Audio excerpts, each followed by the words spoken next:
Hello everyone. Now we are going to discuss about bus structure. जब हम बस word को देखते हैं तो कुछ इस तरह की इमेज हमारे माइंड के अंदर बनती है कि एक बस है जिसके अंदर पैसेंजर्स बैठे हुए हैं और ये बस पैसेंजर्स को वन प्लेस से दूसरे प्लेस पे लाने ले जाने का काम कर रही है। लेकिन जिस बस की आज हम बात करने वाले हैं वो बस है कंप्यूटर की बस। लेकिन काम कुछ इस तरह से ही होता है जिस तरीके से पैसेंजर बस काम करती है। फ़र्क सिर्फ इतना है कि इस पैसेंजर बस के अंदर पैसेंजर्स बैठे हुए हैं, लेकिन जब कंप्यूटर बस की बात आती है तो इसके अंदर डेटा होता है। पैसेंजर बस इस तरीके से दिखाई देती है, तो आखिर कंप्यूटर की बस किस तरह से दिखाई देती होगी? सो आंसर है कंप्यूटर की बस इस तरह से दिखाई देती है। कंप्यूटर बस is nothing but collection of wires. तो उसी के बारे में आज हम डिस्कस करने वाले हैं, आखिर कंप्यूटर बस का बस स्ट्रक्चर कैसा होता है। सो सबसे पहले बस is nothing but bus is a collection of wires. Computer बस की बात हो रही है, which is a collection of computer wires. Another thing, these wires are used to connect devices.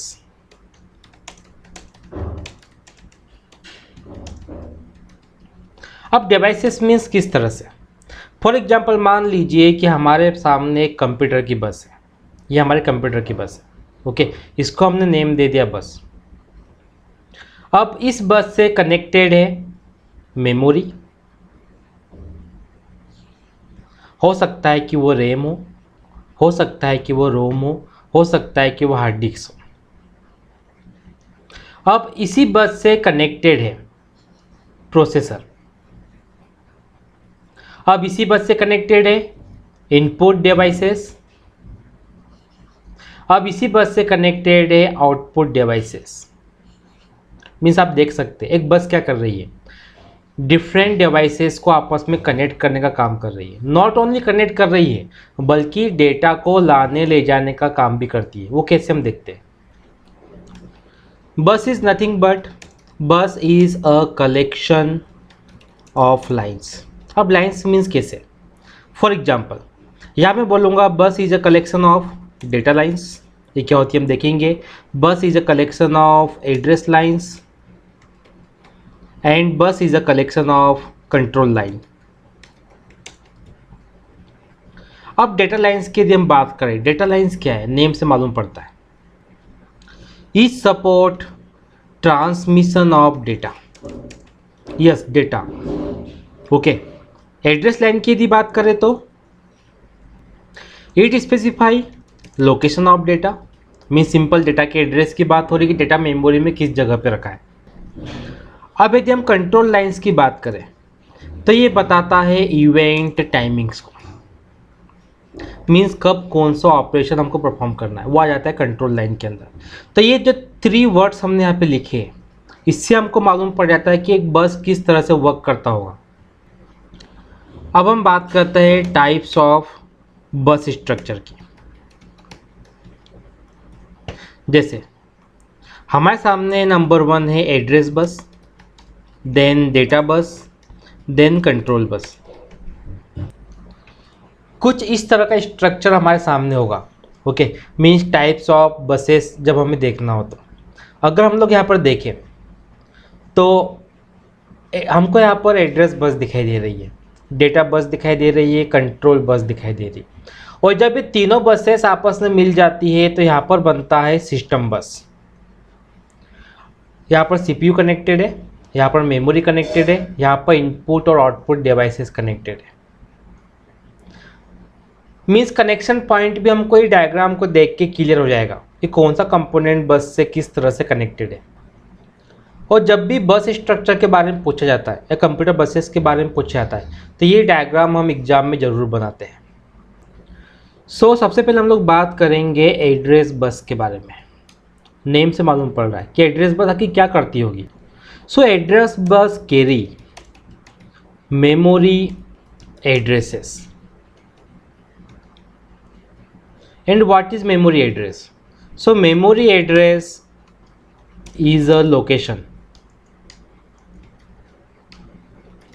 In memory where data is stored. ये हमारा क्या कहलाता है, मेमोरी एड्रेस। और सिर्फ डेटा के एड्रेस की बात नहीं होती, okay. Address bus also carry input output addresses, input output device addresses ज़्यादा बेटर रहेगा। अब एड्रेस की ज़रूरत कब पड़ती है हमें, ओके, जब हम लोग रीड ऑपरेशन परफॉर्म करते हैं। During read memory address required. अगर हम राइट ऑपरेशन करते हैं, during write memory address required. Address bus क्या करती है, एड्रेस को लाने ले जाने का काम करती है, सही एड्रेस तक पहुंचाना एड्रेस बस का काम होता है। अगर हम नाउअडेज की बात करें, okay, nowadays address buses are bidirectional. अब बाई डायरेक्शनल मीन्स हम सिंपल बोल सकते हैं कि from device to processor and vice versa, दोनों काम एक साथ हो सकते हैं। ये होता है बाई डायरेक्शनल एड्रेस बस का काम। अगर हम पुराने ज़माने की बात करें तब यूनि डायरेक्शनल एड्रेस बस हुआ करती थी। अब जिस तरह से एड्रेस बस होती है ठीक वैसे ही डेटा बस भी होती है। एड्रेस बस क्या करती है, मेमोरी एड्रेस को कैरी करती है। डेटा बस क्या करती है, डेटा को कैरी करती है। अब जिस तरीके से एड्रेस बस बाई डायरेक्शनल होती है, डेटा बस भी बाई डायरेक्शनल होती है।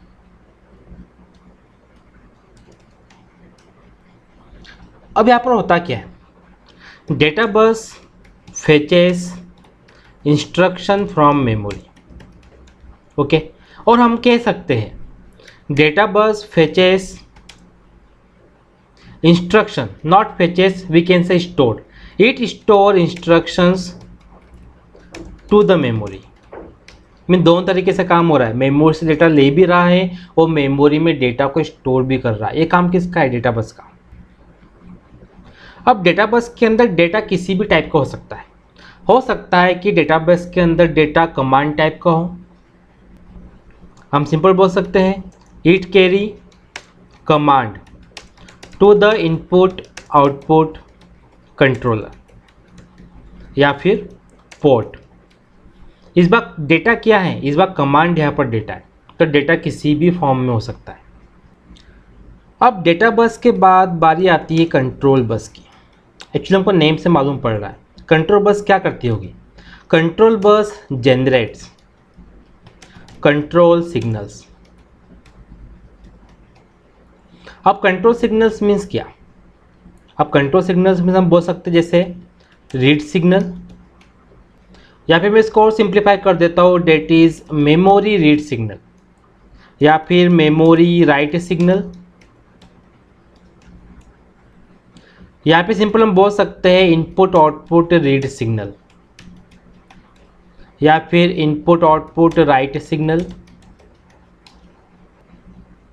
या फिर रेडी सिग्नल या फिर वेट सिग्नल में जितने भी सिग्नल्स होते हैं, जितने भी इवेंट्स होती है, वो सब कौन डिसाइड करता है, कंट्रोल सिग्नल्स। और कंट्रोल सिग्नल्स कौन जनरेट करता है, कंट्रोल बस। अगर आप डायग्राम में देखेंगे तो हमको सिस्टम बस भी दिखाई दे रही है। सिस्टम बस आखिर है क्या, सिस्टम बस is nothing but a single बस। हम कुछ इस तरीके से सिस्टम बस को भी डिफाइन कर सकते हैं। सो व्हाट इज सिस्टम बस, अ सिंगल बस combination of address bus, data bus and control bus, इसे हम लोग क्या बोलते हैं, सिस्टम बस। सो ये था bus structure in computer organization in architecture. यदि आपकी तरफ से कोई भी डाउट हो, कोई भी क्वेश्चन हो, कमेंट बॉक्स में लिख भेजिए। नेक्स्ट एपिसोड में आपके डाउट को, क्वेश्चन को सॉल्व करने की पूरी कोशिश करेंगे। Thank you for watching.